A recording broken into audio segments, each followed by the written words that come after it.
The city of Oshodi was alive with a rhythm of its own, a pulse made of honking cars, the chatter of market vendors selling everything from fresh tomatoes to handcrafted goods, and the hum of power generators that never seemed to rest. But tucked away from the bustle, away from the noise, was a peaceful retreat called Sapphire Grove. It felt like a different world here, as if the very air was softer, infused with the scent of fried plantains and the spicy aromas of stew that hung in the breeze. The distant laughter of children and the gentle rustling of coconut leaves completed the serene picture. The homes in this neighborhood were modest yet neat, bungalows with small gardens that seemed to embody a sense of calm permanence. For the Taylor family, moving here marked a fresh start, a new chapter filled with promise. They had just settled into House 6, a quaint home with a bright blue roof and a lone coconut tree standing proudly in the yard. As the sun dipped low, painting the sky with brilliant oranges and purples, Zara, the Taylor family's 9-year-old daughter, stood beside her father, Mr. Adeolu Taylor. His face was calm and composed, the kind of quiet man who found solace in his work at a prestigious law firm. Zara, in her delicate yellow frock with tiny lace details, stood beside him like a small ray of light. Her neatly braided hair, held with two bright red ribbons, framed a face that was both thoughtful and serene, an odd calmness for someone so young. Her mother, Ngozi, was the anchor of their home, a woman whose wisdom seemed to flow from an inner wellspring. She had a way of seeing not only the world around her, but the deeper layers beneath the surface. She had always believed in guiding her family with simple but profound principles. Always speak the truth, trust in prayer, and never accept food from strangers.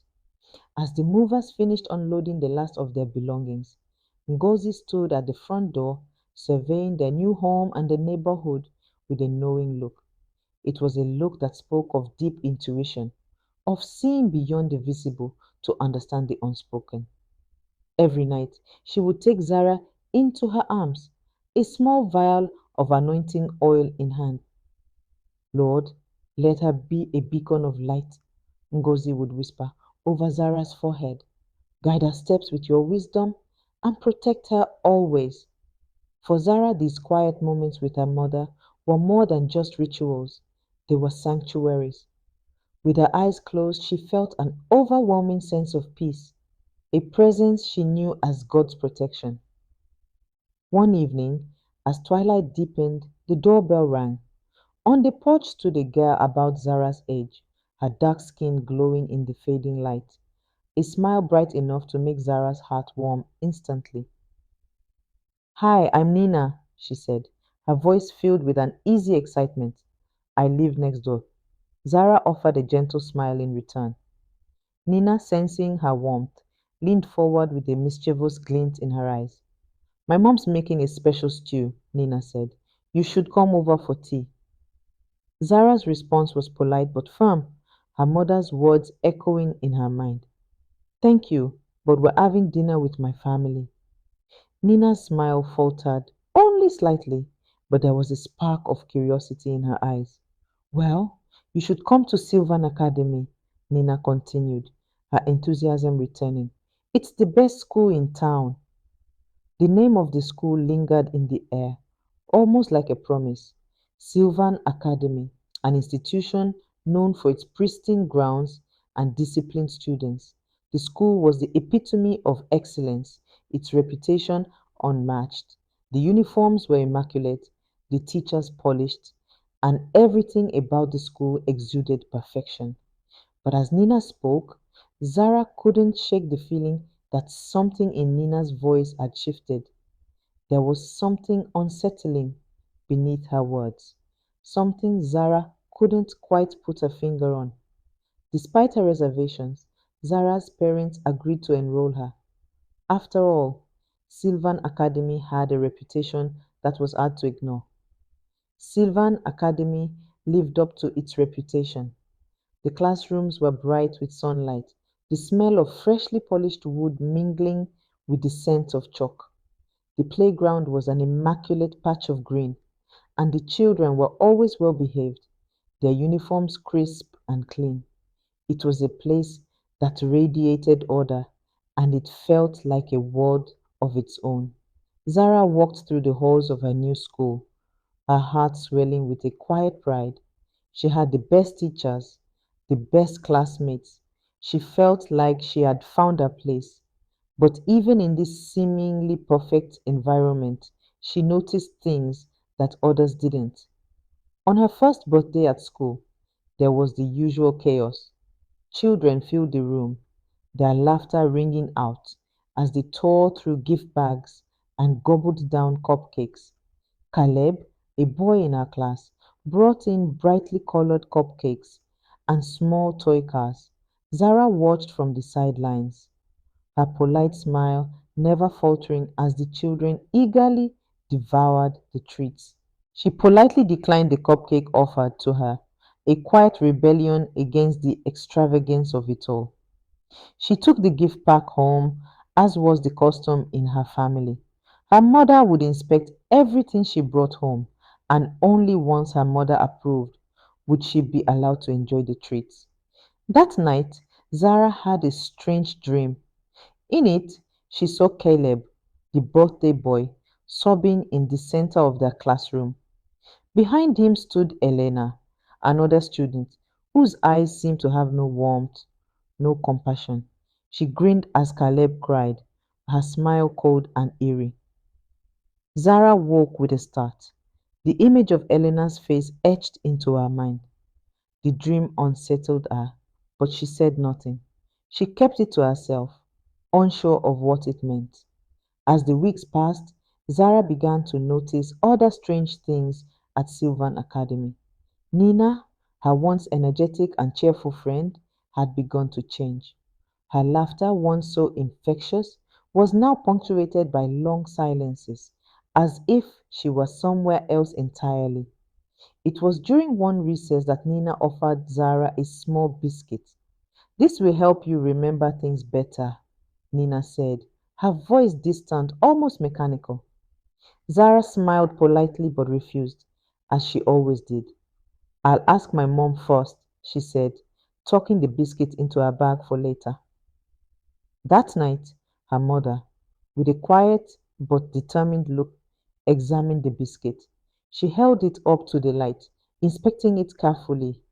A frown crossed her face as she sniffed it. Without saying a word, she walked to the kitchen and quietly threw it into the trash. Zara didn't ask questions. She understood that the answer had already been given. An invitation came a few days later, a warm, welcoming gesture from Nina's family.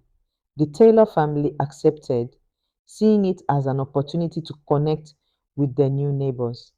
The gathering was lively, full of music and food, but there was an odd coldness in the air, something that Zara couldn't quite put her finger on. As she sat among the guests, her eyes kept drifting back to Nina's mother. The woman was polite, but distant, her eyes occasionally glazing over as though she were lost in her thoughts. Ngozi, Zara's mother, seemed to feel it too. She leaned over, her voice a soft whisper. "There's something not right here, my dear. Be watchful." Zara's heart sank. The weight of her mother's words settled heavily on her chest. It wasn't just the strange atmosphere in Nina's home, it was something deeper, something Zara couldn't explain. As days passed, the strangeness at Sylvan Academy only grew.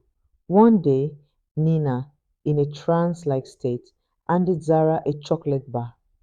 "This is my favorite," she said, her voice flat. Zara smiled but refused, as she had learned to do. "I'll take it home for my parents to check." That night, as her mother inspected the chocolate, she uncovered something horrifying, a writhing black thread inside the bar. Zara's stomach twisted, and her mother's silence spoke volumes. Without a word, Ngozi burned the chocolate over the stove, praying quietly as the strange object disintegrated into ash. That night, Zara dreamed again. In this dream, she saw Nina and a group of other children in a dark forest. Their faces were empty, devoid of life. At the center, Elena stood, her grin wider and more sinister than ever. "It's time to bring Zara into the circle," she whispered, her voice a chilling echo that reverberated in Zara's bones. Zara woke up trembling, knowing with certainty that something dark was at play. She couldn't explain it, but she could feel it. This was no ordinary school. As time went on, the Taylor family's concern grew. Zara's parents began to notice Nina's family deteriorating before their eyes. Nina's father, once a healthy man, now looked gaunt and exhausted. Nina's mother, so distant at the party, had grown ill, a condition baffling doctors. Ngozi's intuition was at its peak. She knew something dark had taken root in Sylvan Academy. The unraveling began when Zara saw Nina eating lunch alone. She picked at her food, her movements slow and lifeless. Zara's heart ached for her friend, but she knew what had to be done. That evening, Zara's parents confronted Nina's family. At first, there was resistance, but then, when they opened Nina's lunchbox, they found the writhing object, another dark, pulsating thing half hidden beneath a sandwich. The truth came crashing down. Nina, unknowingly, had been the vessel for a dark force, feeding it to the other children through seemingly innocent birthday treats.